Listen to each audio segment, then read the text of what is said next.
Comment tu décides de ce qui va s'en venir? Dans le sens, es-tu en communication continue avec tes clients? C'est des demandes de clients qui fait que tu définis ton roadmap ou c'est plus toi, en fait, l'entreprise, le gut feeling, de savoir qu'est-ce qui... on n'est pas du tout dans le gut feeling. 100% dans la communication client. Je vais ouvrir le sujet. Ah, okay. Merci d'orienter la question de cette façon.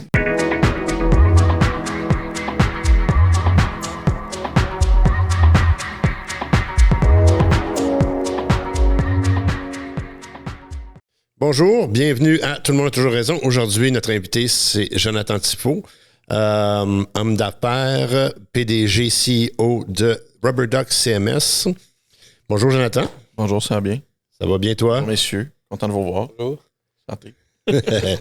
On a plein de sujets intéressants qu'on va aborder avec toi. Évidemment, juste afin de te présenter un petit peu. Rubber Duck CMS, c'est une nouvelle plateforme, assez nouvelle, nouvelle plateforme de gestion de contenu web, donc pour création de sites web. Peux-tu nous donner un petit résumé de ce que ça fait? Je sais pas si c'est une nouvelle plateforme, je sais pas où termine la limite de ces nouveaux. En bas de 5 ans. En bas de 5 ans, bon, on est encore nouveau, encore pour un bon moment, ça va aller. Rubber Duck, c'est une plateforme de création de sites web destinée aux agences, aux freelance, aux experts du domaine du marketing pour leur permettre de faire principalement des sites web pour leurs clients. On peut avoir des experts marketing ou des gens qui veulent se lancer dans la création de leur propre site web, ça va très bien fonctionner aussi. Mais le focus a vraiment été fait pour les professionnels du marketing, de pouvoir leur donner les outils pour bien servir leurs clients dans la portion création de site web. À travers ça, nous, ce qu'on leur propose, c'est de faire des sites web pour des entreprises de services. Donc, on ne répond pas à tous les besoins. On n'a pas de transactionnel, par exemple. On ne fait pas de l'applicatif. On ne peut pas monter une plateforme web ou le nouveau Facebook avec Rubber Duck. C'est vraiment, on s'est concentré sur les entreprises de services qui correspondent quand même à quelque part comme 78,9% des entreprises. Donc, on ratisse assez large quand même de ce côté-là. Les particularités de la plateforme, c'est très rapide de faire un site web, même si toutes les plateformes se prétendent être très rapides pour faire un site web. On parle quand même de quelques heures. Dans notre cas, dans le cas de personnes qui ne sont pas nécessairement spécialisées, là, on va être dans le 3-4 heures peut-être pour le simple site web d'une entreprise de service. Puis, particularité à ce niveau-là, si on veut comparer aux autres, j'imagine qu'on va peut-être en parler un petit peu plus tard, mais c'est la qualité du produit à la fin de ces 4 heures-là, il est bien meilleur que les alternatives. Bien meilleur, on parle de performance du site web, on parle évidemment des outils nécessaires pour être capable de positionner le site web sur les moteurs de recherche. La vitesse du site qui est super important à ce niveau-là.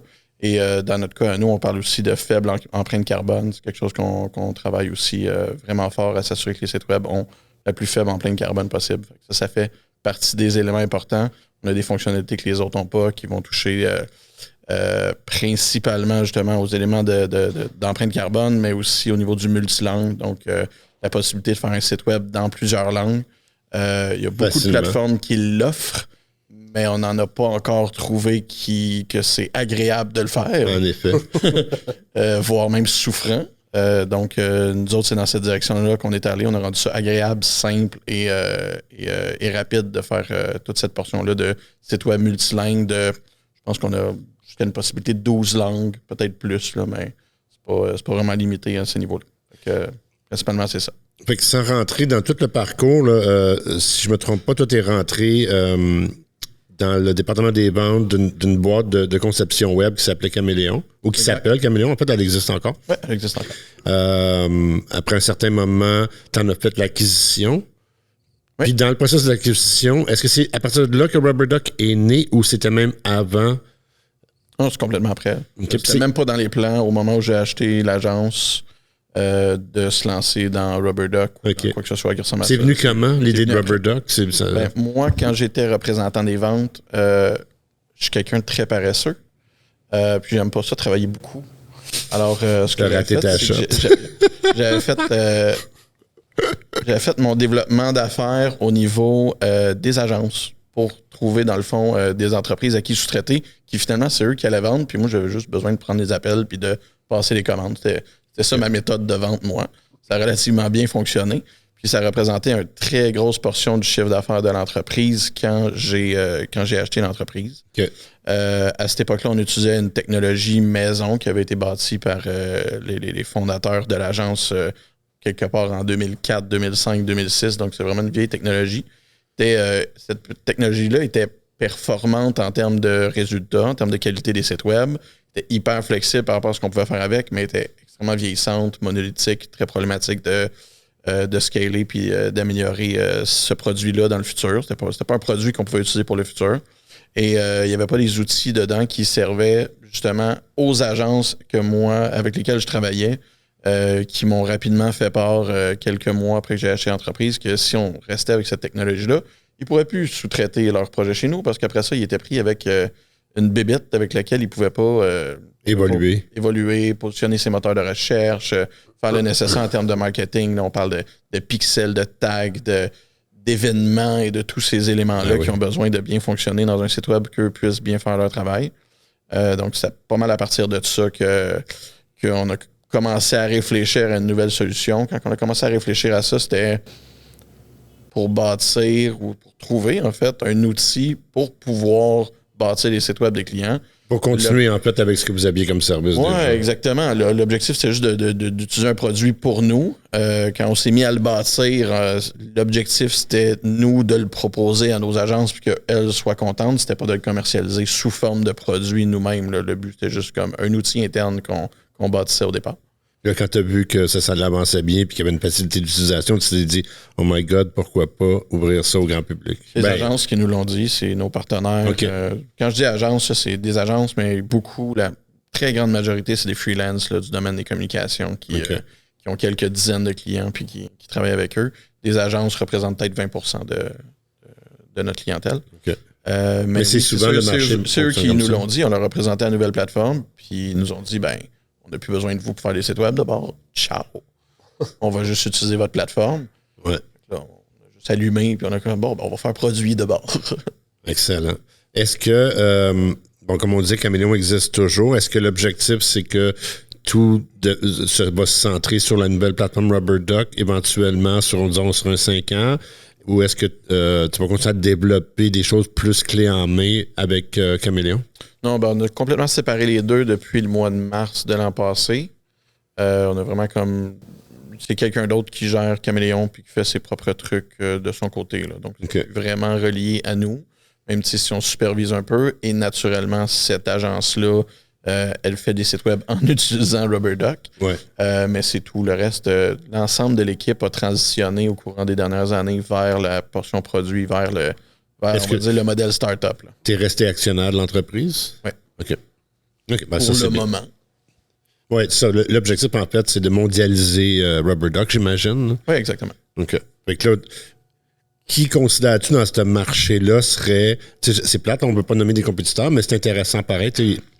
J'entends beaucoup parce qu'on se connaît déjà, de monde qui dit toujours WordPress, mais en fait, il y a deux WordPress. Il y a WordPress.com puis il y a WordPress, l'application.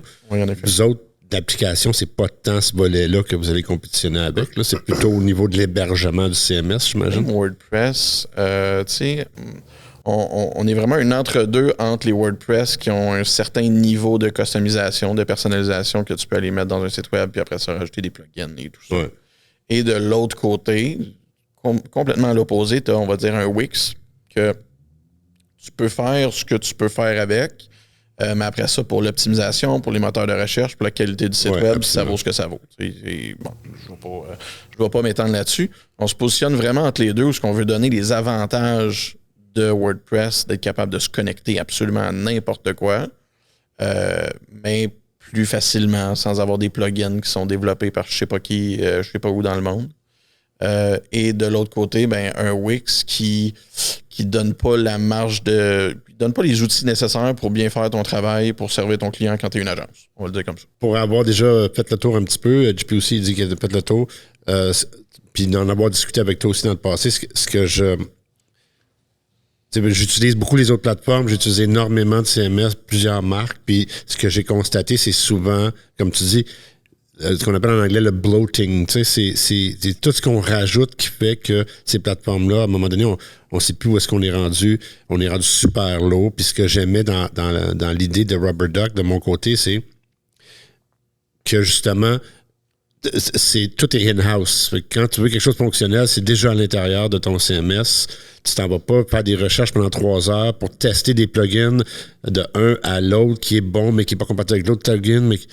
Fait que ça, c'est la partie vraiment que je trouve qui était manquante dans le système, dans l'écosystème des CMS en ce moment, puis que vous allez sembler combler. À condition qu'on soit en mesure d'intégrer assez de plateformes et assez d'outils pour que les gens trouvent ceux qu'ils utilisent. Tu sais, c'est tout le temps ça le risque. Si à la fin, on intègre Pipedrive puis MailChimp, puis arrangez-vous avec ça, ben, ceux qui n'utilisent pas Pipedrive puis MailChimp, à la fin, on ne remplacera pas ce concept-là de plugin. Mais tu sais, on a sur le roadmap des centaines et des centaines d'intégrations qui vont pouvoir combler ce manque-là puis qui vont pouvoir. Oui, mais à terme, c'est quand même dans votre philosophie. C'est un peu comme je le vois des fois je simplifie, là, Mac PC, où est-ce qu'un est intégré dans tous les sens du terme, puis que l'autre, ben là, ton truc ne marche pas, OK, sur ta carte graphique que tu viens de changer. Ah oui, mais là, il y a un problème avec ce mémoire-là spécifiquement, puis je le vis, vraiment, avec notre site web, là, ça, des paquets de plugins à un moment donné, puis là, oups, OK, les paiements par carte ne marchent plus parce que là, l'update de la plateforme fait en sorte que lui n'a pas updaté sa patente, puis... C'est drôle comme comparaison parce que c'est une qu'on utilise beaucoup aussi, avec Apple, avec peu importe les produits Apple. C'est que quand on a développé Rubber Duck, on n'a pas inventé une nouvelle technologie. Là. On utilise des technologies qui existent déjà, des concepts qui existent déjà et tout ça. On les a juste mis dans un produit d'une certaine façon que les gens ont envie de l'utiliser, que les gens trouvent ça agréable, le fun. C'est presque un jeu. On s'est fait comparer à un jeu vidéo à un certain moment. Je trouve que c'est légèrement exagéré. C'est pas si passionnant que ça de monter un site web, mais quand même, c'était quand même le fun. Ça comme peut feedback. C'est vraiment ça. On n'a rien inventé de nouveau. On n'a pas de nouvelles. Non, mais c'est dans ton interface, dans ta facilité pour un usager lambda qui n'a aucune connaissance en code, qui peut demain matin dire « Hey, je peux aller me patenter mon site web », être capable de faire des mises à jour dedans sans toujours appeler mon gars d'IT à 2 heures du matin pour dire là, ça marche plus, j'ai besoin que ça marche pour demain matin. Tout à fait. Je pense que la clé, c'est dans le fait que tu as trouvé justement une clientèle cible bien précise que tu veux servir. C'est toujours l'enjeu de personnalisation versus facilité d'accès d'utilisation.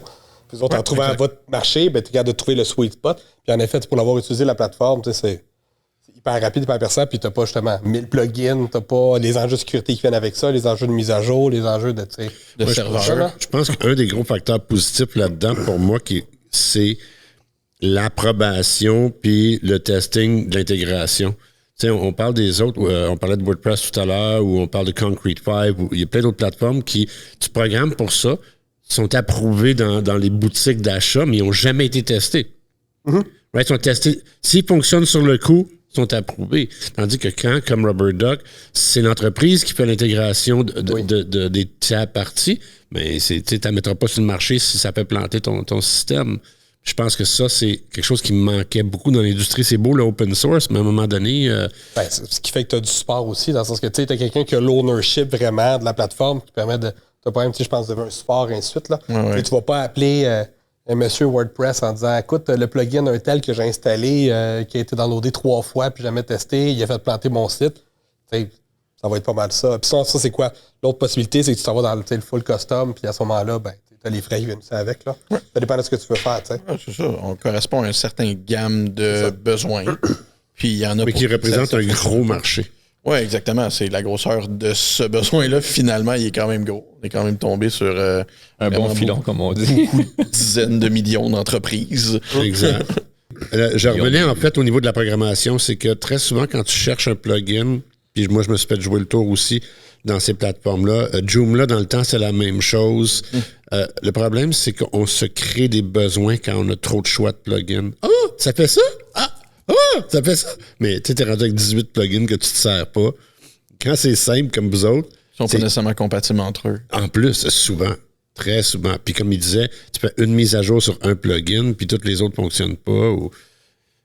C'est ça. Puis l'avantage avec quelque chose de plus centralisé, avec un meilleur support, c'est qu'ils vont avoir un site qui est fonctionnel, qui ne va pas au-delà des besoins du client. Puis ça, c'est un facteur super important.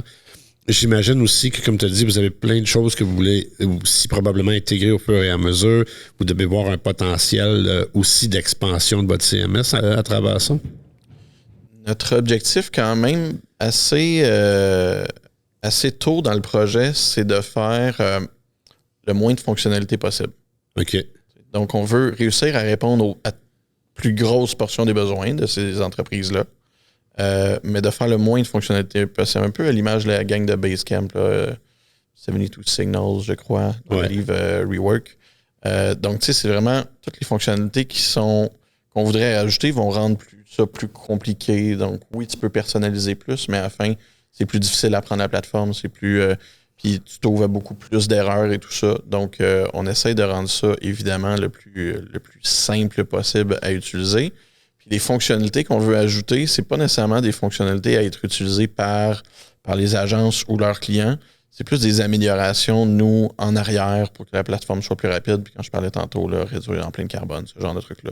Donc ça, c'est une piste vers laquelle on veut aller. Sinon, ben, le concept d'intégration avec toutes les autres plateformes que c'est possible, on a un bel avantage de ce côté-là, de la façon que RubberDuck est bâti, avec des modules et tout ça. Il y a certaines intégrations qui sont à peu près impossibles d'être faites sur d'autres plateformes, sauf de passer justement par quelques milliers, voire dizaines de milliers de dollars pour pouvoir le faire. Nous, c'est quelque chose qu'on va être capable de faire ça ne coûtera rien de le faire, puis ça va déjà être intégré. Donc, ça va être quelques avantages qu'on va avoir. On va pouvoir intégrer des plateformes que personne d'autre peut faire.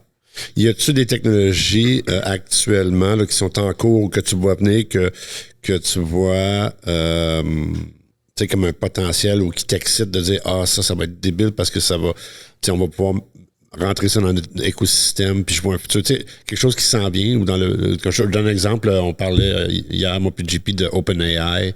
Y a-t-il des technologies qui s'en viennent qui, pour toi, semblent intéressantes, que tu aimerais s'intégrer éventuellement dans ta plateforme? On regarde justement pour l'intelligence artificielle, pour la création de contenu, parce que c'est un gros frein, c'est une grosse difficulté que autant les agences que leurs clients ont pour générer les contenus dans leur site web.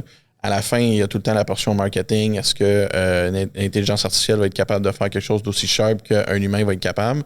Mais quand, à la fin, là, ta 4e page de ton service de débouchage de tuyaux, là, tu as besoin d'avoir du contenu qui dit ce que tu fais, puis que ce soit pas un marketeur qui l'ait fait, ce contenu-là, on s'en fout complètement. Oui, puis de toute façon, entre toi et moi, là, j'ai regardé ce qui se fait, puis côté marketing, peut-être qu'une intelligence artificielle ferait une bien job. De toute façon, surtout tu vas créer du contenu pour le SEO, pour ainsi de suite, puis comme tu fais, c'est des pages qui ne vont pas nécessairement être lues par le user. Fait que le chatbot aussi. Je dis, l'intégration d'un chatbot peut être intéressant pour les clients aussi. Ça, on va l'avoir dans les intégrations. On n'a pas besoin de rien faire de plus nécessairement, mais ça va faire partie des intégrations. Qu'est-ce que tu penses de GP3, justement, à ce niveau-là, en termes de niveau de contenu puis de facilité à créer des textes quand même assez poussés là, pour des exemples que je voyais passer. C'était assez capoté. Je sais pas. Une nouvelle AI qui vient d'être... C'est de OpenAI. C'est OpenAI, oui. C'est ChatAI, en fait. C'est ça, le chat GPT, là, quand on a passé, peut faire aussi la programmation et tout ça. Oui. J'ai vu passer les derniers jours comme tout le monde. Là. Je suis curieux de voir ce que ça peut faire, mais je sais pas. Je connais pas bien le domaine. Je suis pas très familier avec l'intelligence artificielle. JP, t'as-tu regardé là-dedans? Parce que moi, je me suis connecté. C'est super compliqué de juste se rendre jusqu'à l'utilisation. J'ai pas été personnellement. J'ai des membres de mon équipe qui sont allés jouer avec, parce que ça peut la curiosité. On est dans le domaine du développement. J'ai du monde qui ont toujours l'espèce de curiosité. Est-ce que notre job est en jeu? Non. C'est pas pantoute, je pense, un enjeu.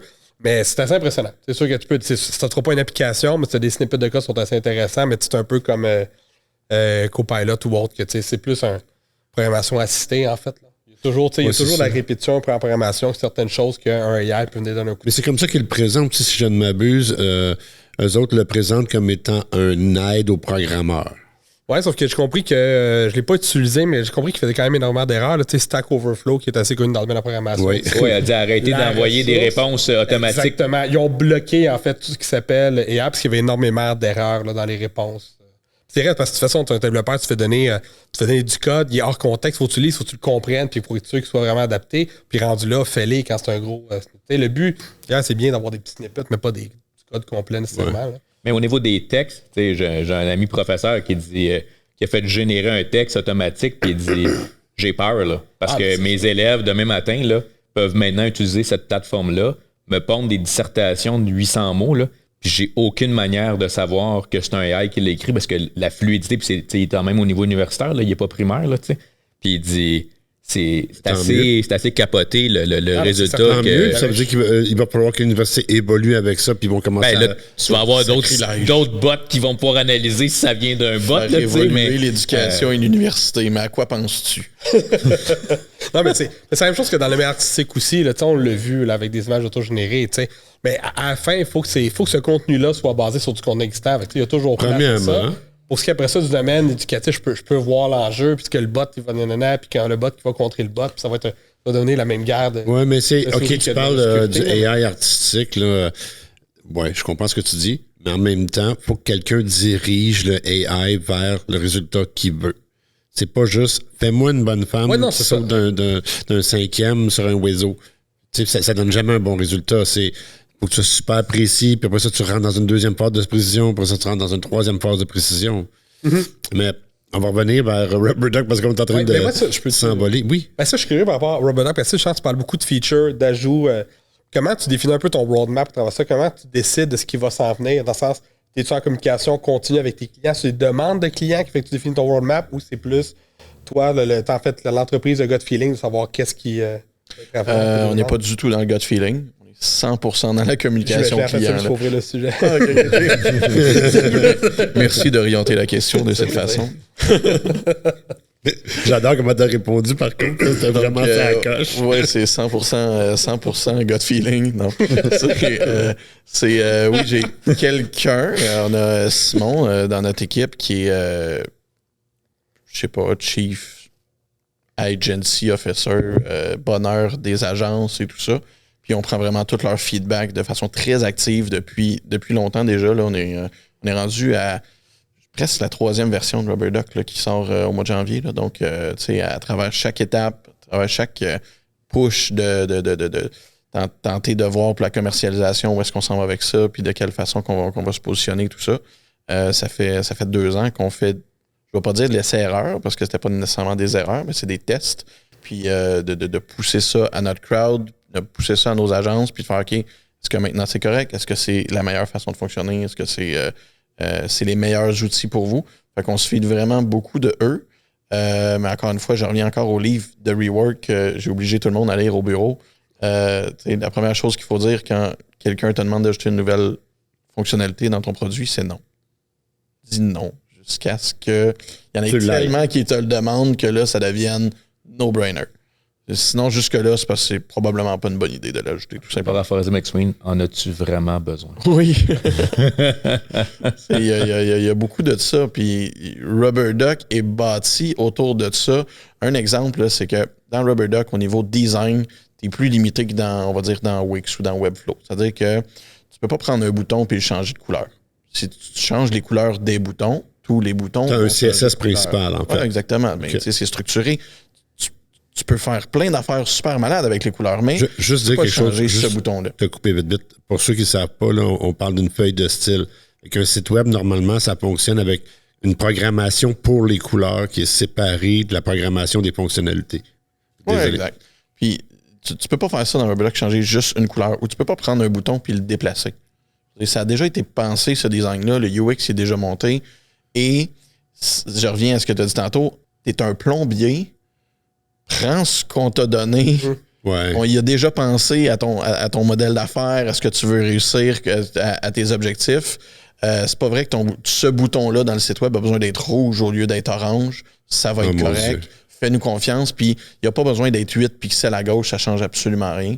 De l'autre côté, nous, ça nous permet 2 choses. Ça nous permet de s'assurer que tous les sites web sont tout le temps responsive, adaptatifs à toutes les plateformes. Ils ne vont pas briser quand tu vas toucher à quelque chose. Tu n'as pas besoin d'aller... C'est sûr que vous l'avez vécu. Là. Je déplace ça ici. Là, après ça, en tablette, finalement, ça ne fonctionne pas. Non, parce que tu es hors champ pour la tablette, une telle. Puis là, vous autres, il est standardisé pour être homologué, entre guillemets, sur une multiplateforme. Exactement. Puis 99,9% du temps, là, comme tu dis, il n'y a personne qui va comme voir la différence. Fait que, ça a l'avantage de ses inconvénients, mais... La structure d'un site à l'autre, on va dire les sections d'un site web, là.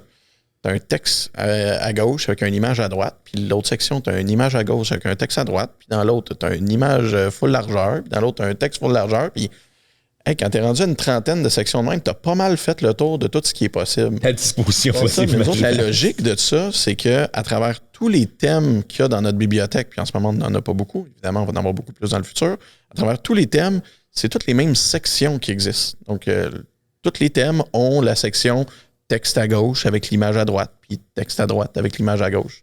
Ça fait que nous, on donne la possibilité de changer d'un thème à l'autre. Comme tu veux, autant que tu veux, et que ça fonctionne tout le temps. Ton contenu, il suit, tes images suivent. Après ça, tu replaces ton design ou tu réajustes tes couleurs comme tu veux, mais tout suit, ton SEO, ton positionnement, c'est moteur de recherche. Donc, tu peux faire une refonte de ton site web en 5 minutes dans 3 ans, si tu veux, parce que dans 3 ans, on va avoir sorti un nouveau design, un nouveau thème dans la bibliothèque qui est super cool, qui fait super bien avec ton brand, puis tu es dû pour rafraîchir un peu.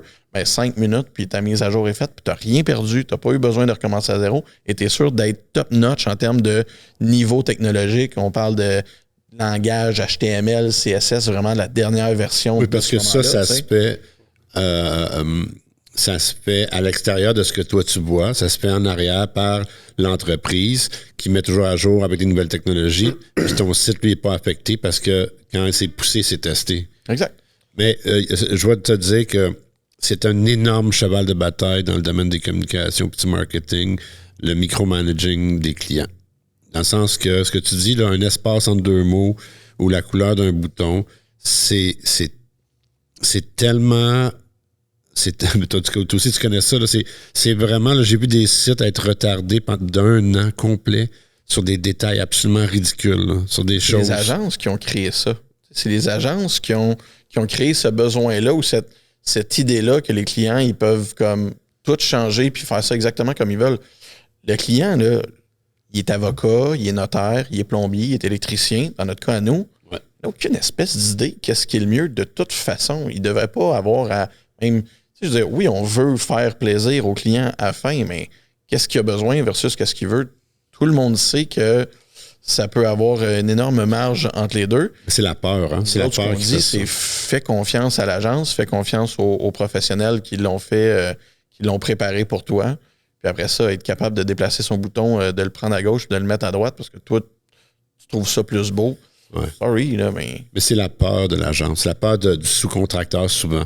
C'est lui qui a peur de perdre de clients ou pas se faire payer à la fin qui fait qu'il va faire tous les petits caprices puis que, apprendre à dire non, comme tu as dit, là, c'est bon aussi pour le gars qui crée le produit. 100%. Il faut être capable de dire non, je suis désolé, t'as tort. Tu t'en vas pas dans la bonne direction. Il faut être capable aussi de le vendre de cette façon-là. Avant même d'avoir à y dire non, il faut que ce soit au départ, dès la vente, et comme on s'en occupe, fais-nous confiance. Puis, exact. Ce genre de c'est pas ça que tu veux, ben va acheter ailleurs. Ce sera pas possible, mais c'est pas grave que ce soit pas possible parce que t'en as pas vraiment besoin. C'est pas ce genre de truc-là qui...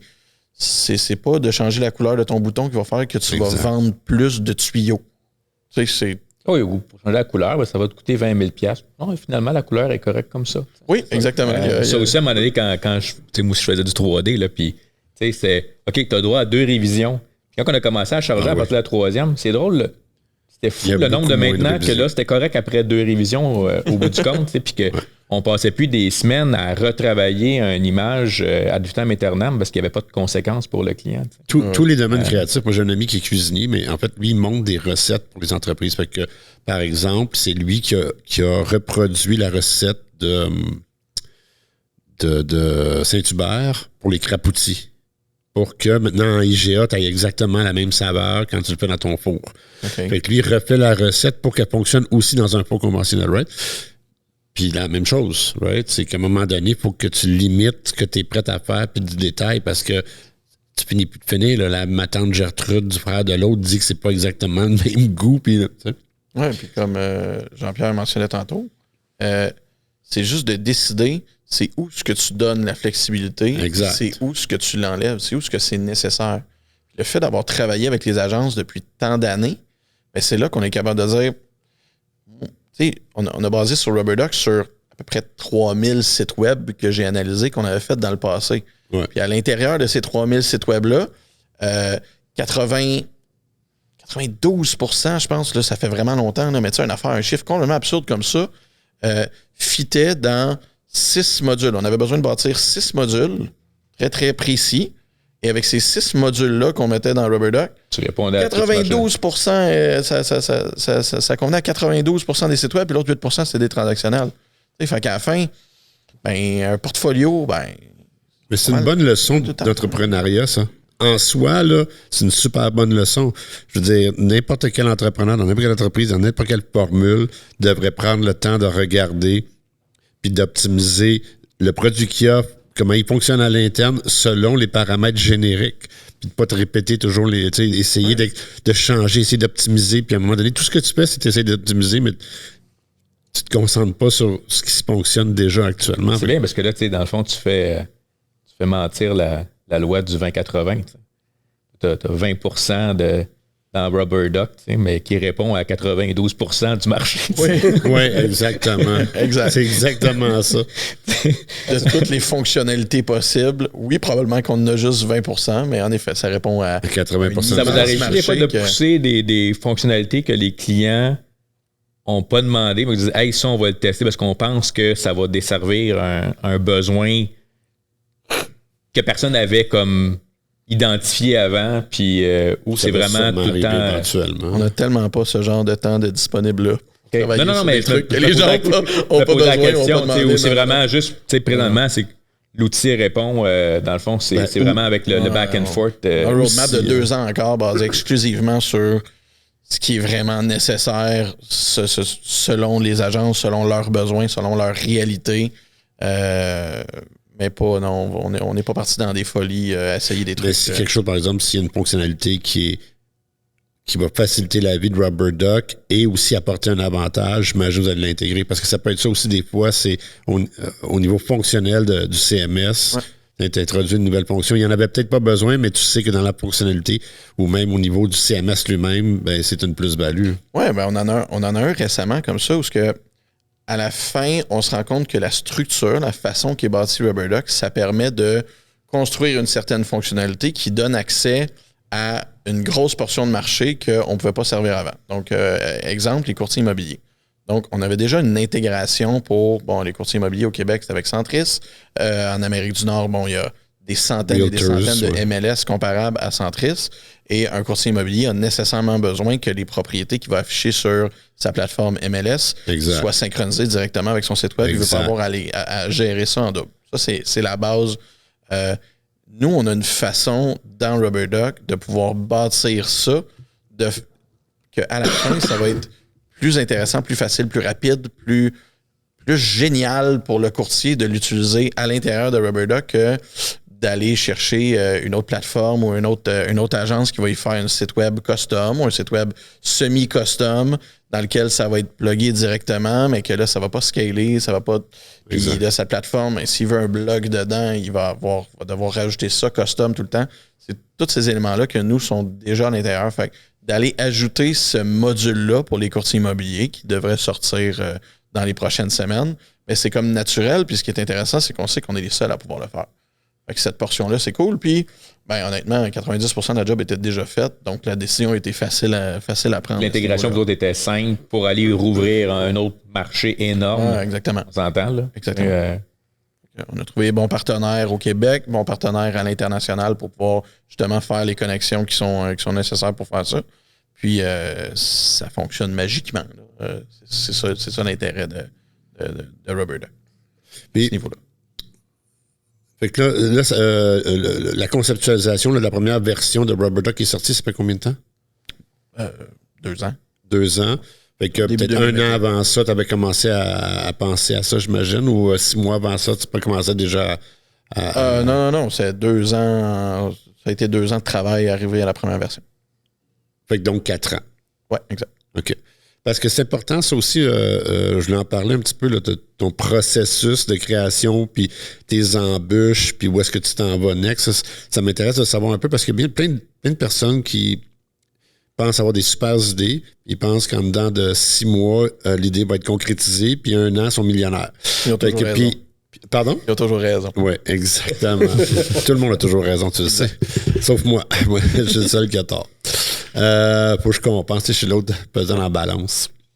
Fait que moi, je trouve que ce volet-là est important, puis il faut le partager, qu'il y a un parcours là-dedans. Il y a des embûches, il y a des réflexions, il y a des retours en arrière qui se font. Fait que j'aimerais que tu nous parles un petit peu de ce processus-là, toi, comment tu l'as vécu, tu sais, de ta première idée de hey, on devrait peut-être se lancer vers ça. Ben, ça, tu nous l'as expliqué un petit peu, là, ça n'a pas commencé comme mais disons, on l'ouvre au public, on l'ouvre plus, on rouvre les portes. Tu sais, je sais pas comment te poser la question comme du monde, là, mais une fois que tu as eu l'idée de rouvrir le marché, c'est quoi les étapes que tu as passées à travers pour arriver où est-ce que tu es là? Puis là, où est-ce que tu es rendu aussi? Le trigger le plus important au départ, c'était, je vais dire, à la fin de 2019. Là, je peux me tromper dans la date, là, mais à la fin de 2019, on se cherchait un peu dans Caméléon. On essayait de voir où est-ce qu'on s'en allait avec ça et tout ça. Puis j'ai eu la chance d'aller visiter, d'aller rencontrer David Hervieux chez Dévolution à Lavaltrie. Okay. Je voulais le rencontrer parce qu'on avait pas mal la même vision. Je l'avais déjà vu en entrevue. J'avais vu qu'il gérait son équipe un peu comme je gérais la mienne. Je m'étais dit, quand je vais être grand, je vais être comme lui. C'est une entreprise qui est beaucoup plus grande et beaucoup plus avancée que nous. Et évidemment, à ce moment-là, on était avec Caméléon en service. Puis quelques discussions, quelques temps à discuter avec lui dans son bureau à Lavaltrie, avec mon équipe et tout ça. Il nous a expliqué un peu comment lui a fait la transition de service à produit. Comment ça a fonctionné pour lui, puis à quel point c'était magique et que c'était merveilleux et que, tu sais, essentiellement, pour ne pas le citer, tant que tu vas faire du service, tu vas rester pauvre. Tu sais, le défi de tout le temps devoir faire une nouvelle vente à tous les mois, de tout le temps, tu sais, on avait un payroll de 100 000 par mois, là, je veux dire, il faut vendre pour 100 000 à tous les mois, la pression et tout ça, c'est vraiment costaud. Ça, c'est juste pour le payroll. Oui, exactement. Puis c'est vraiment quelque chose de difficile. C'est une espèce de rat race que est-ce qu'on maîtrisait correctement? Évidemment, en rétrospective, pas en tout. On n'était pas bon là-dedans. Tu sais, je veux dire, on était Vous étiez dans le moment. On était une agence bien établie, là, on s'entend. On était, tu sais, on avait 2 millions de chiffre d'affaires à un certain moment. On était 30 employés. Je veux dire, on était dans les grandes agences, là, au moins à l'extérieur de Montréal, là, probablement des plus grandes au Québec. Mais on ne l'avait pas l'affaire, pas en tout. Bien honnêtement, en rétrospective, c'était vraiment pas vergeux de ce côté-là. Donc, on se retrouve à rencontrer David, qui nous explique un peu c'est quoi sa philosophie. Tant que vous faites du service, vous allez courir ce rat race-là, puis tout le temps, courir après votre queue tout le temps. Et là, on est revenu chez mon collègue Jean à ce moment-là, puis on s'est dit, ouais, c'est vrai, il faudrait voir qu'est-ce qu'on a comme produit et tout ça, qu'est-ce qu'on pourrait imaginer se faire comme produit, comme tellement d'entreprises ou tellement de jeunes en ce moment qui sortent de l'école qui se disent, je veux faire un SaaS, je veux faire un produit, ou tellement d'agences de développeurs qui cherchent à trouver la bonne idée pour ce produit-là, pour simplement se rendre compte qu'on travaillait déjà dessus depuis 2 ans. Les agences nous en avaient parlé, nous l'avaient dit d'une certaine façon, qu'eux autres voulaient l'utiliser. C'est juste à ce moment-là que tout s'est aligné, puis c'est qu'en fait, les agences nous ont dit ça, puis on a tel produit, puis on a tel outil qu'on pourrait transformer en produit et tout ça. Puis c'est ça, finalement, c'est ça qu'on a fait. On a décidé d'y trouver un nom sur le champ, duquel on est vraiment content maintenant. C'est vraiment cool. On a décidé de trouver un nom, puis on est allé déterminer notre market, définir un modèle d'affaires. On a commencé avec ça. Puis après ça, depuis ce temps-là, c'est un mélange on améliore la plateforme, on se développe. Au départ, on faisait du transactionnel, on enlève le transactionnel. Au départ, on permettait de faire du custom carrément. C'est une plateforme qui permettait de faire du custom, on l'a enlevé. À partir de ce moment-là, quand on s'est concentré sur les clients qui étaient vraiment satisfaits, parce que quand on faisait du custom ou du transactionnel, tu as un client sur 10 qui est content. Là. Les gens ne sont jamais contents dans le transactionnel parce qu'il n'y a aucune plateforme qui fait tout ce qu'eux ils ont dans leur tête. C'est impossible. Donc, à ce moment-là, on s'est concentré sur le 12 personnes sur 10 des entreprises de services qui étaient complètement folles de comment RubberDuck fonctionnait. Puis là, on parle de la première version, là, puis elle était poche, la première version. Là. Mais eux autres capotaient comment ça fonctionnait, comment c'était plus simple, comment ils étaient capables d'apprendre à leur secrétaire à utiliser RubberDuck en 12 minutes. Fait qu'on est parti là-dessus, puis on dit on va se concentrer, on va focusser là-dessus, on va exclusivement travailler sur une portion, comme j'ai dit, qui était pour les entreprises et services, puis on va builder autour de ça. Puis c'est ça qu'on a fait. Fait qu'on a travaillé au niveau de la commercialisation à ce niveau-là. On a travaillé des campagnes de publicité, on les a faites par nous-mêmes, on a pris le cellulaire, on s'est filmé. En passant, il était excellent. Oui, mais moi, je t'ai connu comme ça. OK. Je t'avais même envoyé, écoute, dans les premières, on s'était envoyé des messages. Ça fonctionnait bien parce que au Québec, au niveau marketing, si t'as pas d'humour, t'as beaucoup de difficultés à percer, puis t'es rentré tout de suite avec la simplicité, l'humour, puis t'avais comme une certaine forme de c'est pas compliqué la vie, venez me voir, c'est cool, on va vous arranger ça. Puis tu sais, ça transparaissait dans tes publicités. Fait que ça là-dessus, je t'ai félicité en privé, mais là, je le fais en public. Ah ben, merci. Le nom de Rubber Duck, tantôt, tu parlais que tu étais content de ton nom. Explique pour notre auditoire d'où vient ce nom et sa signification. Ça fait vraiment beaucoup de fois que je l'explique dans les derniers mois. Mais pour les besoins de l'auditoire, je vais l'expliquer. D'abord, Rubber Duck, le canard de bain, c'était l'article promotionnel de l'agence Caméléon au départ.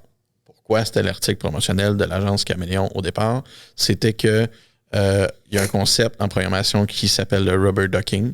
Le rubber ducking, c'est imaginer un programmeur qui a un problème dans son code. Et là, une solution qui est utilisée souvent, c'est de lire à voix haute chacune de ces lignes de code, ou ce que chacune de ces lignes de code doit faire, donc de l'expliquer à voix haute à son collègue qui est à côté de lui. Et simplement en faisant ça, la plupart du temps, sans même que son collègue dise quoi que ce soit, il n'y a même pas besoin d'enlever ses écouteurs, mais la personne elle va réussir à trouver il était où le bug dans son code et à pouvoir le régler de cette façon-là. Les programmeurs son collègue n'est pas présent à côté de lui ou qui n'a pas de collègue, vont tout simplement faire la même chose avec un canard de bain posé près de leur écran d'ordinateur, puis parler à leur canard de cette façon-là. Donc, ça a été popularisé dans un livre que je me rappelle jamais du nom. On va me revenir. C'est ça. Je vais le retrouver pendant qu'il parle. Peut-être de Rubber Duck Method ou la méthode Rubber Duck, quelque chose comme ça. Parce qu'on va essayer de penser. Le programmeur, quelque chose, en tout cas. Pendant que tu y penses, moi, je proposerais peut-être à certains couples de faire ça, de se parler à eux-mêmes avant de commencer à parler à leur conjoint. Ça réglerait bien des problèmes. Ça s'appelle le Rubber Ducking. Écoute, sur Google, sur Wikipédia, je veux dire. Oui, exact. C'est une technique qui fonctionne très bien, d'ailleurs. Connue à travers le monde. Et nous, on l'a récupéré pour notre branding et... Ça fonctionne très bien d'ailleurs, parce que là, il y a plus moyen que je vois des canards. Oui, exactement. Sans penser à toi. Programmer. Oui, exactement. C'était quoi, désolé? Pragmatic Programmer. OK, Pragmatic Programmer. C'est pas un livre super intéressant, mais en effet, il parle de ça. Il n'est plus trouvable, ce livre-là, d'ailleurs. Quelqu'un là, à quelque part, je le veux. En audiobook. Moi, je le lis en numérique, en PDF. Parfait. Je te l'enverrai. Donc, c'est ça. Dans cette étape-là, c'est quoi qui a été ton premier ton premier mur que tu as frappé? La première publicité qu'on a tournée avec mon collègue Jean, qui n'est plus avec nous depuis le début de l'année, mais avec lequel on a monté tout ça. Puis à ce moment-là, Jean, il a une bouille beaucoup plus sympathique que moi. Ça, c'est de l'opinion. Oh, donc c'est un fait. Dans ce cas-là, c'est vraiment un fait. Donc, Jean a une bouille beaucoup plus sympathique que moi et c'est lui qu'on utilisait pour faire les pubs. Et ce qu'on a fait à ce moment-là, c'est que j'ai sorti mon cellulaire, on a filmé Jean, on a tourné ça, ça a pris 1 heure de tournage, 1 heure de montage, foutu ça sur Facebook et ça a marché en malade. Je veux dire, c'était vraiment bon. 300 agences ou freelancers, ou en tout cas des gens qui font des sites web pour leurs clients qui nous ont contactés dans cette plage de 3 mois, donc janvier, février, mars en 2021, qui nous ont contactés pour essayer Rubber Duck, pour qu'on leur fasse une démo et tout ça. Puis à cette époque-là, tu ne pouvais même pas l'essayer par toi-même. Il fallait absolument passer par une démo, qu'on te montre comment, qu'on te donne des accès et tout ça. Donc c'est vraiment comme painful. Mais malgré ça, on a 300. Puis sur ces 300-là, il y en a 150 qui ont décidé de s'inscrire comme agence partenaire pour pouvoir utiliser la plateforme. Bon taux de conversion. Donc oui, en termes de niveau de conversion, c'était quand même sharp. Après ça, éventuellement, cette publicité-là, elle a fait son temps. Ouais. On a essayé d'en faire une autre après. Ça n'a jamais marché. Jamais capable de retrouver un autre modèle ou un autre concept ou une autre façon de faire la publicité qui allait avoir des résultats proches de celle-là. De celle-là. Évidemment, on comprend qu'il y a la nature de la publicité elle-même et il y a le fait que c'est des early adopters qui ont vu Rubber Duck pour la première fois et qui ont tout simplement voulu l'essayer. Ils sont plus là, ils sont plus disponibles, ces early adopters. Il y a ça, mais il y a l'authenticité. Tu peux pas reproduire l'authenticité. Oui, en effet. Right? Fait que c'est ça, c'est ce qui a fait que cette publicité-là a si bien fonctionné, c'est qu'elle était authentique. Quand tu reproduis le même concept dans ce temps-là, dans ce type de publicité-là, c'est plus authentique. La personne l'a vu, fait qu'elle a compris. Oui, exactement. Une pub. Fait que là, on est passé d'une publicité trop professionnelle à un moment donné, pas assez professionnelle, à comme ça n'a pas l'air authentique, ça a l'air authentique et tout ça. Fait que là, on a travaillé beaucoup là-dessus. On en a préparé une autre qui va sortir au mois de janvier, puis qui s'adresse au marché anglophone principalement, là, au Québec et en Ontario pour commencer. Puis après ça, on va aller travailler. Dans le marché actuel, c'est de continuer, si je comprends bien, c'est de continuer à développer le Québec, évidemment, parce que j'imagine qu'il vous en reste encore en masse à faire là. Probablement, oui, mais je pense que le produit lui-même va s'occuper de développer le Québec, certaines initiatives qu'on a, puis justement, on a des podcasts ou des apparitions dans les médias qui nous aident de ce côté-là. Mais je te dirais que les efforts pour la suite vont être plus tournés vers l'extérieur du Québec. Oui, puis c'est le côté culturel. Tu parlais aussi, l'Ontario versus l'humour de vos publicités québécoises. Comment est-ce qu'on transpose ça dans cette culture-là pour que ce soit mal reçu, puis qu'on puisse avoir le même effet viral. Là, vraiment là-dessus qu'on a travaillé pour justement la campagne qu'on va lancer au mois de janvier. Trouver le bon ton. Essayer de trouver quelque chose qui était très, très puis même là, moi, si je peux, dans ce marché-là. Si je peux vous donner mon expérience, parce que j'ai travaillé beaucoup plus avec les Américains en anglais que j'ai travaillé au Québec dans ma carrière, même entre Toronto et Vancouver, c'est zéro le même beat, zéro le même type de conversion. Je dirais Vancouver sont beaucoup plus proches de notre sens de l'humour au Québec. Puis même chose pour la côte Est versus la côte Ouest des États-Unis. C'est deux marchés complètement différents au niveau marketing. Complètement. À moins que tu vendes des bébelles à 1$, là c'est pas pire. Là, c'est tout le monde la même affaire. Mais c'est pour ça que tu regardes les résultats de conversion pendant le Super Bowl. Maintenant, ils font des annonces souvent dirigées vers une région. Fait que maintenant, il y a des annonces qui sont vues juste dans certains marchés. Exactement. Okay. Ouais. Fait que c'est particulier. Mais il y a une note, tu sais, des anglophones, il y a une façon d'approcher les anglophones, puis il y a une façon d'approcher les francophones. Mais tu sais, pour un taux de conversion vraiment là, performant, ben, si tu penses que Toronto va convertir comme Vancouver, tu sais dans le pied, là, c'est sûr que tu n'auras pas le même taux de conversion. Il y a un juste milieu que tu peux trouver où est-ce que après ça, tu adaptes quand les budgets s'ouvrent puis tu signes les contrats. Il y a ça aussi, tu sais. Il faut savoir budgéter. Si tu essayes de customiser tout, mais tu passes à travers ton budget de marketing puis tu n'as pas eu de clients en plus. Mais c'est vraiment particulier. C'est comme la France ou le Québec qui n'a pas du tout le même sens de l'humour non plus. Ah non? C'est encore tous les humoristes ici fonctionnent très bien en France et vice-versa. Je comprends pas. C'est exactement parce qu'ils se foutent de notre gueule.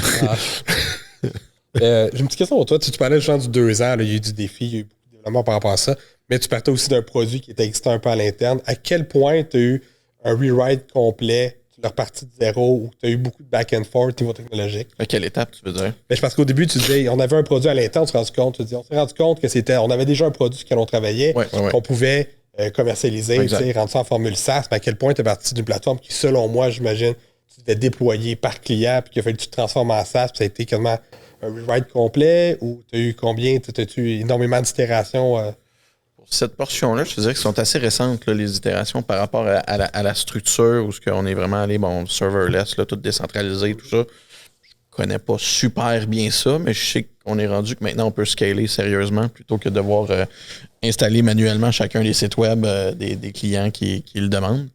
Je te dirais que oui, on n'a pas le rewrite, front-end, back-end et tout ça, c'est plus vraiment les connexions serveurs, les structures de fichiers, où est-ce que je vais chercher mes images, où est-ce que dans tout ça, cette portion-là a été refaite à 100% depuis le mois de septembre. La partie architecture, dans le fond. Oui, exactement. C'est l'architecture qui a été refaite. Tu expliques c'est quoi le serverless? Si du monde pose la question. Oui, pourquoi pas. Fait que long story, on dit serverless, puis d'ailleurs, c'est pas vraiment serverless, il y a toujours des serveurs. Là. La différence, c'est plus que tu délègues un peu la partie hébergement à un fournisseur, puis au lieu d'avoir des machines virtuelles ou physiques qui gèrent ton code, qui déploient ton code, qui répondent aux requêtes, en fait, c'est chaque petite requête, chaque appel de, on va dire de site web, c'est pas exactement un site web, un point d'API se fait sur des serveurs, c'est bien qui déploient le endpoint. Donc, ce qui veut dire que tu n'es pas attaché à une machine qui a une capacité X. Tu as le même nombre de machines qui correspondent au même nombre de requêtes qui se font, donc c'est 100% scalable.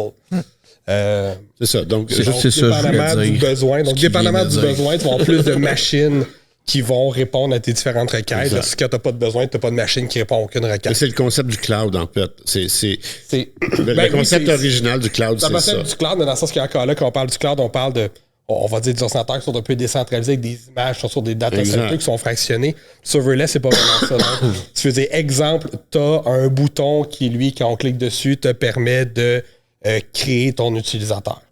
Mais quand tu vas cliquer ce bouton-là, tu as une machine qui va dire à ce moment-là, hey, lui veut faire ça. Il y a une instance qui va se créer qui va dire, ah, je crée ton utilisateur. Quand tu vas cliquer une deuxième fois, ça sera pas le même serveur. Ouais. Fait qu'à chaque fois qu'on fait une demande à un serveur, c'est un nouveau serveur qui dit, ah, moi, je vais m'occuper de ça. Je suis libre. C'est ça, exactement. Au lieu d'avoir un serveur qui est comme crash sur, OK, t'as une pub qui roule. C'est pas sur un serveur. Partie virale, puis là, tout le monde Le concept d'un cloud, c'est la même chose. Le concept d'un cloud, c'est que ton image n'est pas sur un serveur. Quand tu cliques pour downloader l'image ou que tu vois l'image, elle peut être servie par... Exactement. Là, je me rends compte que finalement, je suis peut-être pas si clair que ça. Mais... mais oui, en fait, ultimement, le concept derrière est qu'en effet... C'est ce que j'essaie de vulgariser, le fait que tout le monde... Aujourd'hui, tout le monde comprend c'est quoi un cloud, right? C'est ce qui est dans le vent. C'est ça. Tout le monde à qui on s'adresse, là. Donc, tout le monde. C'est quelque chose qui est hébergé virtuellement sur plusieurs serveurs. Donc, c'est un petit peu ça, mais au lieu d'être une image ou un objet, ça va être une programmation ou un code. Aujourd'hui, c'est relativement dégagé. Je me demande où sont nos données pendant ce temps-là. Exactement. Oui, donc, tu parlais de devenir, en fait, tu es dans le processus de devenir serverless. En fait, théoriquement, ça s'est terminé la semaine passée. On est en contrôle qualité, puis on s'assure que tout ça fonctionne. Fonctionne bien. Ce qui est bien, puis il y en a beaucoup. Là, Netflix a changé au serverless, ce qui permet de, jamais être down, puis de payer uniquement pour la consommation que tu as besoin. Oui, puis au niveau de performance, c'est énorme aussi parce que si les calls load beaucoup ton ordinateur, ton serveur, ça reste un ordinateur, un serveur, même si tu en as un en redondance, plus tu calls sur ton RAM, plus tu calls sur ton CPU, plus ton site ralentit, puis fait que l'avantage avec ça, c'est que tu en as 18 pour compenser. C'est une solution, moi, ce que la façon je le vois, c'est une solution décentralisée versus avoir... Ça doit être dans le cloud. Avant, tu avais un ordinateur qui était dans le vent, qui répondait à tes demandes, puis là, maintenant, c'est comme... n'importe quel qui est libre, qui dit « OK, je prends cet appel-là. » Donc, ouais, tu peux en avoir plusieurs aussi, mais quand même, tu disais, mettons, j'avais 10 machines qui servent, et qu'un autre manager, peu importe, qui sert à gérer ou à servir ma plateforme web, mon application web. Mais là, tu gères même plus cette partie-là. Tu fais simplement dire, en gros, là, tu prends ton code, tu l'envoies sur une solution serverless. Là, t'as-tu pensé à approcher Evenco là, pour la prochaine vente de billets de Taylor Swift pour que ça puisse être scalé? Faut pas que ça fasse comme c'est transactionnel. Ça exactement. Mais ça reste un bel exemple de solution. Je pense qu'on va avoir une connexion, par exemple, avec Ticket Pro, le point de vente aussi, qui ont ça. Nous autres, il y a le module événement à l'intérieur de RubberDuck. Dans lequel on va pouvoir justement synchroniser les événements et le transformer en billetterie avec ces intégrations-là. OK, quand même. Ce que je parlais tantôt, c'est le genre de truc que les autres plateformes ne peuvent pas faire. Là. C'est juste parce que nous, c'est construit en module comme ça qu'on peut vraiment intégrer avec des passerelles qui répondent à des besoins particuliers comme ça. Mais c'est ça, puis que là, dernièrement, tu as fait des associations, des partenariats avec d'autres entreprises, si je ne m'abuse. Oui, en ce moment, je me concentre sur ces partenariats au Québec, surtout avec les technologies québécoises, là, avant de sacrer notre camp aux States, puis de commencer à aller ratisser le monde pour justement faire des partenariats et tout. Donc, je me suis concentré. Peux-tu nous donner un exemple justement d'intégration par rapport à ça avec un partenaire? Oui, on a annoncé Cyber Impact il n'y a pas très longtemps. C'est une intégration assez de base où essentiellement, quand tu reçois quelqu'un remplit un formulaire pour s'inscrire à ton infolette, ça va aller s'ajouter directement dans Cyber Impact. Là, on n'a rien inventé, c'est super simple. Mais plus intéressant, on est en train de faire... on a une entente avec Folks à Sherbrooke. Folks, c'est une plateforme de gestion des RH, donc un ATS, Application Tracking System. Eux, leur problème, c'est que tu peux créer les carrières, les postes disponibles dans ton entreprise, dans ton application, et ça va feeder Indeed, JobBoom, toutes les plateformes possibles. Wow. Ça va l'envoyer automatique sur Facebook, mais pas ton site web.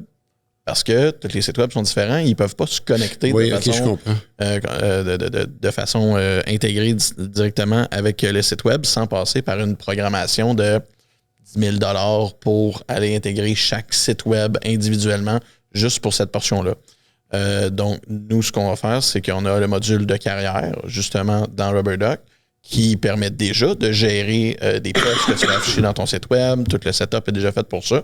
Et l'intégration va faire qu'une fois qu'ils vont être synchronisés, quand tu vas créer un post dans ton application Folks, ça va le créer aussi dans ton site web. Quand ça va synchroniser en temps réel. Ça va le déployer partout. Ouais. Exactement. Tu le crées sur ton site en premier? Non, tu le crées sur ton application, puis ça va aller l'ajouter dans ton site web parce qu'en fait, leur hub, la personne qui gère les ressources humaines, elle gère à partir de Folks, pas à partir du site web. Oui, je comprends. Donc, la synchronisation va pouvoir se faire. Oui, c'est plus simple parce qu'il est déjà là. Le système est déjà intégré. C'est ça, exactement. Fait que toi, tu deviens juste une porte additionnelle. Exactement. Fait que le module carrière, en ce moment, tu peux aller ajouter les postes disponibles, les afficher dans ton site web manuellement à travers RubberDuck. Mais avec ces intégrations-là, ben là, ça va se faire automatiquement. Puis tu n'as pas besoin de le faire en double, de le faire à un endroit, de le faire à l'autre et tout ça. Comme je parlais tantôt pour les tickets d'événements et ce genre de trucs-là.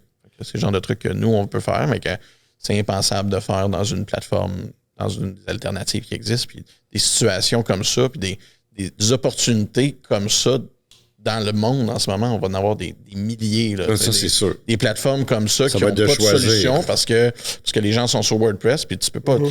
Tu vas te connecter où, tes événements dans WordPress, à quelle page, ça va créer une page où, tu sais, je dis, c'est pas structuré. Un plugin qui marchera avec les thèmes. C'est ça, exactement. Là. Puis après ça, rajoute le fait que, OK, il faut que ce soit bilingue ou trilingue, cette affaire-là. Hey, bonne chance, là. C'est toutes des affaires que nous, c'est déjà structuré comme ça, c'est déjà pensé pour ça. Ça va nous donner des opportunités que les autres plateformes ne peuvent même pas espérer avoir. Oui, surtout que le multilingue, comme tu parlais, là, qui est supporté de façon beaucoup mieux intégrée que tout ce qui se fait présentement dans le marché. Donc, le marché européen, pour vous autres, est comme beaucoup plus facile à aller attaquer éventuellement. Parce que là-bas, je veux dire, tu roules une demi-heure puis tu as changé 3 fois de langue. Là. Plus que ça, c'est que ça permet aussi de vendre. C'est pratique pour eux d'aller voir les autres pays, d'aller développer les autres pays, mais c'est aussi pratique pour eux d'aller voir les autres pays puis dire hey, est-ce que vous voulez facilement avoir accès à l'Amérique du Nord puis à d'autres pays? Ça devient aussi oui, c'est un outil aussi. Marketing, là. C'est ça, des deux barres pour vendre at large sans avoir à refondre tout le site web au complet à chaque fois. C'est quoi ton prochain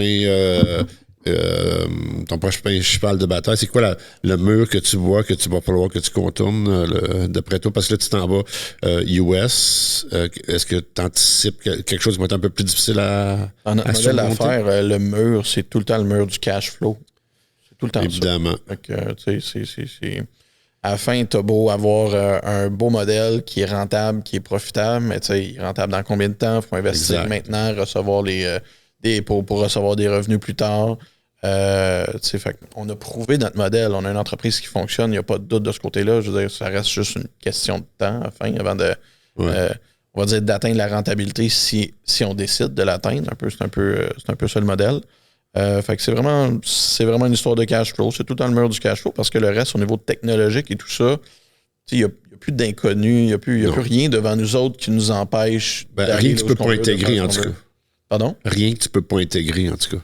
Oui, exact. Même éventuellement, le transactionnel, on a beau pas vouloir le faire, mais on est capable, on va quand même avoir des éléments transactionnels qui vont pouvoir venir se connecter, puis les gens vont pouvoir rendre leur site web transactionnel. En train de discuter avec ici Desvar à Laval, pas très loin. Okay. Justement, on va travailler sur un projet ensemble pour qu'ils puissent apporter une portion transactionnelle dans RubberDuck et tout ça. Eux autres sont spécialistes en transactionnel, donc on va pouvoir peut-être trouver quelque chose. Il y a Snipcart dans le coin de Québec aussi qui vient d'être acheté par entreprise en Israël. Là, donc, on peut mettre des custom URL sur tes pages? Un bouton, là, je peux pointer n'importe quel. Oui, tout à fait. Bon, ben, donc, en partant, quelqu'un qui peut absolument avoir quelque chose de simple mais transactionnel pourrait. Ah oui, tout à fait. Oui, tu peux déjà te créer un petit catalogue avec des liens sur Stripe ou whatever qui automatise le tout. Tu peux même avoir un cart sans avoir intégré sur le tien. Fait que quelqu'un qui se débrouille un petit peu est capable de sortir ça. Fait que quand tu parlais de cash flow, parce que ça c'est intéressant, là j'imagine, j'imagine que tu as tout le volet développement, évidemment, il faut que tu continues à financer, mais là, vu que tu vas attaquer l'Ouest, il y a une bonne partie de ton cash flow qui va s'en aller vers le développement des affaires, vers les relations d'affaires, puis vers le marketing, j'imagine. Oui, exact. Je réponds oui à ta question. Oui. Il y a plus à développer. Mais est-ce que. En fait, ma question, c'est le ratio a l'air de quoi? Est-ce que les prochaines étapes tu vas surtout investir au niveau du marketing et du développement des affaires ou tu vas comment... Oui, on va augmenter l'investissement du côté du marketing. En termes de ratio, c'est sûr qu'il va en avoir plus. En ce moment, on n'en a pas. On n'a pas d'investissement en termes de marketing. Tu as fait de l'investissement, mais tu ne l'as pas propagé encore. Non, exact. On n'a pas poussé encore. On a fait des essais, on a fait des tests. Ouais. On a suivi les conseils. On est quand même bien coachable. C'est où est-ce qu'on devrait se présenter. Nous autres, on a trouvé la pub Facebook, ça marchait super bien pour nous. Mais il y en a des tonnes de canaux d'acquisition possibles. Fait qu'on on s'est trempé l'orteil un petit peu partout pour voir c'est lequel qui avait l'attraction la plus intéressante, c'est lequel qui avait le marché le plus intéressant pour nous. Donc, on va commencer par démarcher du côté de Facebook. Puis après ça, on a un deuxième, troisième place qu'on va continuer à alimenter tranquillement. Puis, tout ce qui est médias sociaux, c'est sûr que c'est intéressant, mais il ne faut pas se lancer partout puis utiliser nos ressources de n'importe comment. Là. On ne peut pas faire ça. Là. On en a tellement peu qu'il faut se concentrer sur ce qu'on sait qui fonctionne. Puis pour la suite, je vais dire, on verra. Là. Je veux dire, oui, on a des plans, oui, on a déjà des tests, puis on sait déjà pas mal où est-ce qu'on va s'en aller, mais je prends pas de décision en avance. Mais comme on a dit tout à l'heure, baby steps. Oui, exactement. Je pense que c'est le secret de votre succès jusqu'à présent. En tout cas, ce que j'ai eu la chance de voir, c'est la maturité dans laquelle vous avancez. Vous êtes très mature, puis dans votre façon de voir les choses. Clairement, tu écoutes et tu lis, puis tu prends conscience des bonnes façons de fonctionner, mais aussi, puis on va terminer un petit peu là-dessus, tu sembles bien t'entourer de monde. Tu as l'air d'être... toi puis ton équipe, vous avez l'air d'être à l'écoute de ce que... En fait, vous avez même développé le produit en étant à l'écoute. Mais c'est le fun de voir que en ce moment, c'est une relation de presse, côté marketing. T'as une personne très intéressante de mon passé qui est dans ton conseil d'administration, Christian. Exact. Puis là, le conseil d'administration, en ce moment, vous êtes 3, hein? C'est ça, si je plus? Okay. Puis à l'interne, à la direction, vous êtes combien? 6. Quand même, c'est excellent, ça. Ben, écoute, on te souhaite vraiment une bonne continuité, beaucoup de succès. Pour l'avoir vu, ta plateforme, j'ai vraiment aucun doute. Puis te connaissant, j'ai encore moins de doute que tu vas être capable de développer ça avec sagesse et baby steps pour t'arriver où est-ce que tu as besoin d'arriver. Fait que merci d'être venu à notre podcast qui renaît. Merci, c'est très gentil de m'avoir reçu. C'est bien chouette. Longue vie au canard. Longue vie au canard. Merci.